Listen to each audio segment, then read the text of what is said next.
Happy New Year and welcome back to another video right here on Free Photos. Now, I have been under the weather, so I haven't been able to make any videos over the past couple days, but I'm feeling a little bit better now. So here we are. We're going to jump right into ON1 and get to editing. So here we are inside of ON1 Photo RAW, and this is the image that we're going to recreate as best as we possibly can. This is the before. And this is the after that we're going to recreate. So let's just go ahead and jump over to the original and get started. Now, of course, if you'd like to follow along, you can use the link in the description box below to download this file. So this is the raw image. Nothing has happened. We're going to start with the develop module. We're going to come to tone and color. Now, the first thing that I want to do here is work with the camera profile. So I'm going to hit this drop down, and I know that I selected camera vivid, and that was the DCP profile that I used. You may or may not have these. If you're getting this file, once you open the file a few times, eventually these will load in. But once you do get those DCP files loaded in, you'll go ahead and click that one, and that's where we're going to begin. Now, you could choose any camera profile for what it's worth, but I just felt like this gave me the best starting point overall because the raw file was pretty uneventful. It was very gray, and this brought a little bit of light and color into the image and gives me a good starting point. Now, the next step that I want to do, and I've done this in many of my tutorials in the past, I'm just going to go ahead and remove all of the saturation. And this allows me to focus on just the tones in the image. And this is one of those images where I really do think this technique works the best because there's a lot of variation in the tones, and I want this to be a contrasty, punchy looking image. So I'm going to start by lowering the exposure just a bit here. And for me, that just helps bring my eye and my palette a little bit closer to what I like to see in my final images. And then I'm going to go ahead and push the contrast just a little bit here. This is kind of a cheating way to get contrast in your photos, but I really do enjoy using the contrast slider. So we're going to increase that. Now I'm going to skip over highlights because I don't think I really need that. However, I do want to come down to shadows, and I want to darken the shadows. And what this helps with, and I'm only going a little bit here, but what this helps me do is get the image a little bit darker overall, because that's what I enjoy when I edit my photos. That's a personal look. You may want to go for something different. And if you do, let me know what your thoughts are in the comment section below. Now, the last step here, I'll go ahead and push the blacks down, and I'm just looking at, like, I don't want it too dark because I know that there's going to be color in this photo, but if this was going to be a black and white image, then I may go a little bit darker, knowing that I could always use local adjustments to bring back some of that light. But what I'm going to do is just bring my black point down, maybe about -19, and the cool thing about ON1, since this is all non-destructive, I can come back to it later and re-edit if I need to. And then I'm going to go ahead and take my whites, and I'm just going to push those up so I really get some punch across the image, holding down the J key. And you can see where I'm losing some detail, but I'm not really concerned about detail in these areas. Definitely not concerned about detail over here on the left because I know I'm going to darken that down. And then I'm also going to do some dodging, or burning, I should say, inside of the tiger here. So I'm also not overly concerned about what's happening on the tiger. And then these little specks, you can always clean those up with a brush, but I'm not going to worry about it. So overall, I think I have a good tonal structure for this photo. Now we're going to come over here to structure, because every raw file, at least coming out of a Sony camera, which is what I shoot, is going to need some sort of structure. So I'm just going to go ahead and increase the structure. I like to crank it all the way up and then just dial it back to taste. And where you stop is going to, really depend on your palette for this, I guess. But I think around 36 is going to work well for me. And then I like to play with the haze slider, especially on images where I'm outdoors. I like to try removing haze and then gaining or re-adding it. And when you re-add haze, it brightens up the image, but it also softens some things. So if you add in some haze, I realize I usually have to add in a little bit more structure, just for my personal taste. And so now it's time to come back to working with the actual color. So like I always do, I'm going to grab the saturation slider here, and I'm just going to go ahead and start to dial up the saturation until I feel that the image has enough color in it, knowing that I have other tools inside of ON1 that I can use to edit this even further if I so choose. But I think around -13 looks pretty good. And the reason why I'm also reserving some of my saturation here is because I know that I'm going to play with saturation separation in local adjustments. And if you don't know what that means, that's okay. I'm going to cover it when we get there. So I'll go ahead and increase my vibrance as well. And if you're not familiar with vibrance, all this is doing is taking those less saturated tones or colors in the image, and it's just bringing up those without touching the more saturated colors. So it's almost like an intelligent saturation slider to even out the color in your image, essentially. That's probably the best way for me to say that. So let's take a look at the before and where we've gotten so far. If you're finding value, go ahead and smash that like button. If you're new here, consider subscribing to see more content just like this. Now that I have my base adjustment, I could stop here, but I'm ready to go a little bit further. So let's jump over to local. Now with local, I use really a few tools. I'm learning that I only use a few tools. One of those tools is the gradient mask. So I'm going to go ahead and click on more, hover over gradient, click add, and then I'm going to pull down on the exposure. And the reason why I'm doing this is I want to darken the sides around the tiger. So we kind of make this like tunnel of focus on the actual tiger here. So I'm going to rotate this around to the left, and then I'm going to pull it out. And I want the feather to be relatively large, probably going to be larger than what I did on the initial image, but that's just kind of par for the course with me. So now that we have this, the left side taken care of, we got to take care of the right side. Now, if you're using Photo RAW 2026, then all you have to do is come over to your masking section, hit the little plus icon on the mask layers, and then we're just going to add in another gradient. And I'm going to rotate this around and put it onto the right side of the tiger. And again, I'm going to spread this out just a little bit further. And for this one, I want to rotate it up just a bit because I want to get more inside of this little area right here. So I'll probably pull it over even further. Now, you're probably wondering, like, Chris, you are covering the tiger with both of your linear gradients. Well, the cool thing about 2026 version of ON1 is we can click the plus icon.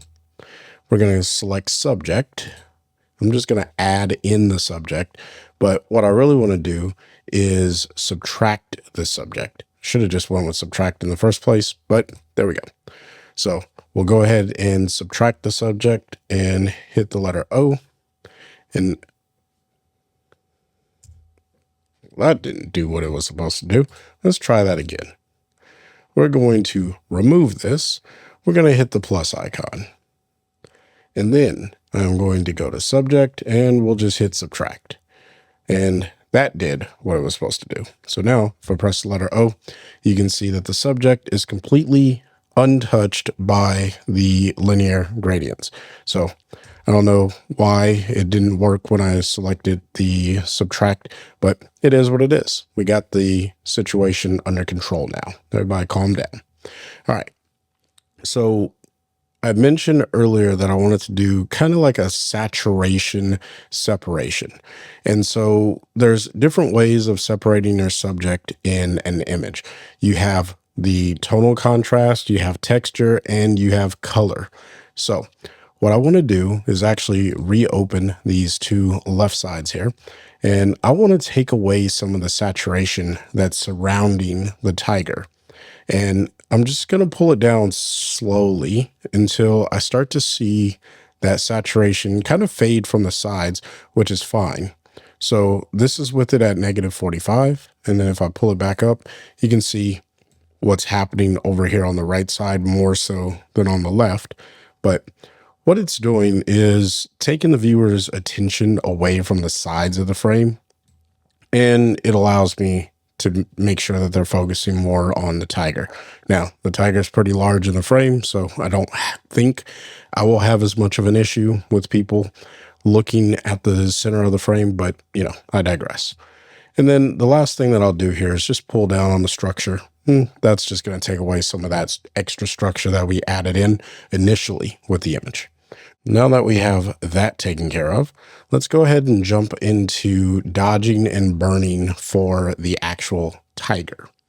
So to do that, I'm going to hit the plus icon down here under add adjustment, and I'm actually going to use a luminosity mask. Now, this is kind of cheating, but I like it this way because it allows me to really target the areas that I want to dodge and burn.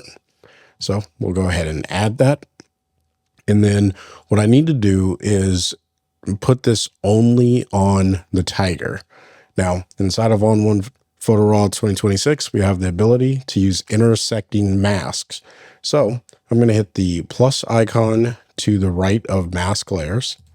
And then I'm going to select the subject. And for this case, I'm just going to hit add because I have to apply it to the tiger first, and then come back to the 3-line menu, scroll down to mode, and then click on intersect. Now, if I press the letter O, it's like magic. We have the tiger selected, and I now have a mask, my luminosity mask, impacting just the tiger. And so what I can do is come over to window, and the first thing that I want to do is just work on the bright areas. So I'm just going to go ahead and pull this all the way up until those bright areas on the tiger are selected mostly. So maybe somewhere around here is probably pretty good. Let's press the letter O. And then what I can do is increase the exposure.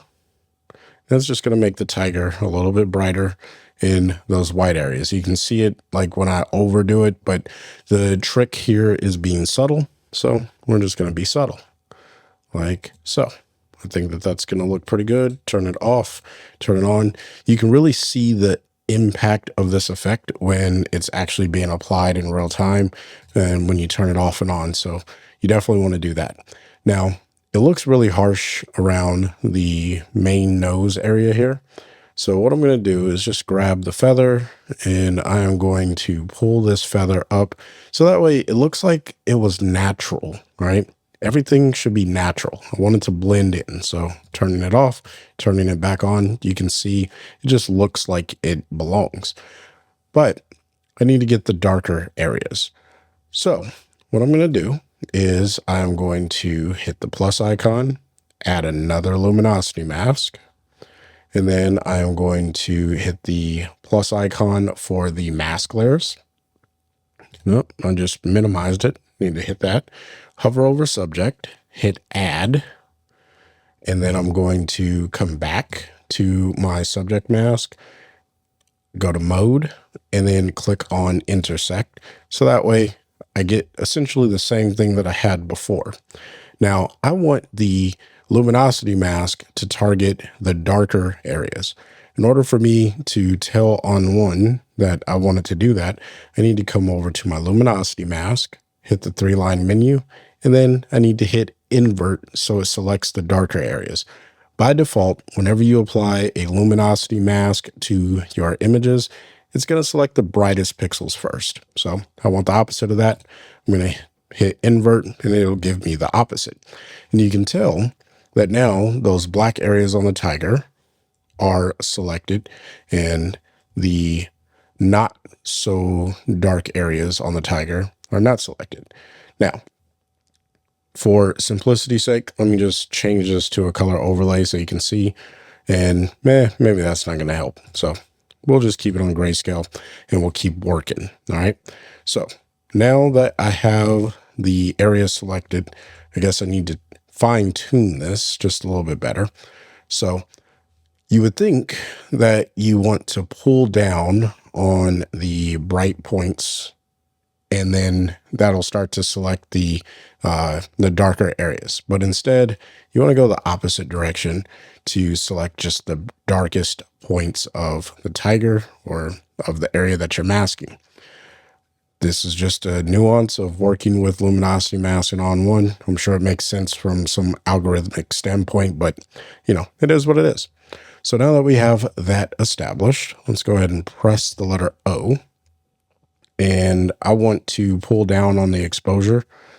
And you can see how I'm just darkening those darker areas. Now, again, running into some really harsh transitions here. So we'll just go ahead and pull up on the feather. And that'll just help it blend in a little bit better. Maybe we'll pull it up a little bit further for the dodging or the burning effect. And we'll just pull down even further here. All right. So let's turn this off and turn it back on. And you can see how that's just impacting the tiger and hopefully helping it get a little bit more contrasty. Maybe we'll pull up on the contrast just a bit. Actually, we're not going to do that because our next step is to actually add more saturation to the tiger. So remember earlier, we reduced the saturation on the outside of the tiger. Well, now we want to work with just the tiger by himself. So we'll hit the subject mask. And then this is just going to select our tiger. We will make him just a touch brighter. And then we'll also contrast him just like so. And then we'll scroll down. And we're going to increase the saturation on just the tiger. And now you can see how he's starting to stand out in the overall image. So let's just go ahead and we maybe even want to increase the vibrancy just a little bit here. Not like what we got there. And then maybe even increase the structure so that way we get a little bit more texture on the subject. So now let's go ahead and hold down the backslash key. Here is the before. And then here's the after image. Now, you could absolutely stop here, but I'm going to go just a little bit further. And so we are going to grab a brush tool. And I have a style, and I highly recommend everyone creates their own styles. But down here under the more in the styles, I have a brush called Animal Eye Brush. And I use this on my animals because it just helps bring a little bit of pop to the eye. So using a very small brush, let's just go ahead and zoom in here. So hitting Command and plus just a few times. That way we can see exactly what we're painting. And so I'll make my brush size just a bit bigger there.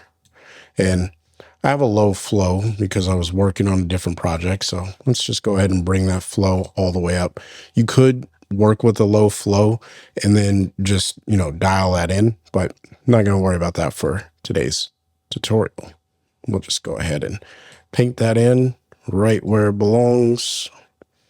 And I am painting over those eyelashes. I may, come back and just clean that up a little bit later, but for right now, I'm not going to.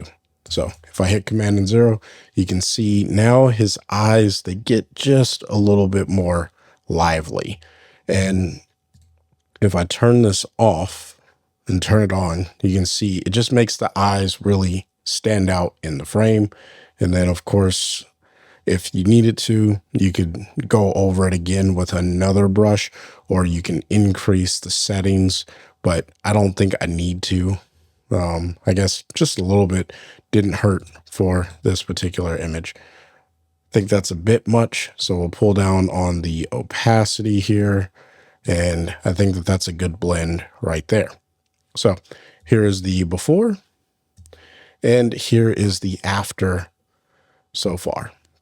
Now you can continue editing this photo even further, but what I wanted to show is that you don't always have to jump into the effects module to edit images inside of ON1. You can use the develop module and the local adjustments and get some really great results just with those two tools by themselves. If you found value in the video, smash the like button. If you want to save money when you pick up ON1 Photo RAW, consider using the coupon code FreeWillPhotos20. It'll save you some money at checkout. I make a small commission. It's a win-win. Great way of supporting the channel. Now, if you want to learn how to use ON1 Photo RAW 2026 this year, consider signing up for a training call with me. I'll answer your specific questions about the software and go over a workflow that's going to help you get your images out and into the world a little bit faster. So if you want to increase your learning capability on this particular software, consider signing up for that training call. Until next time, I want you to stay inspired and keep creating. Peace.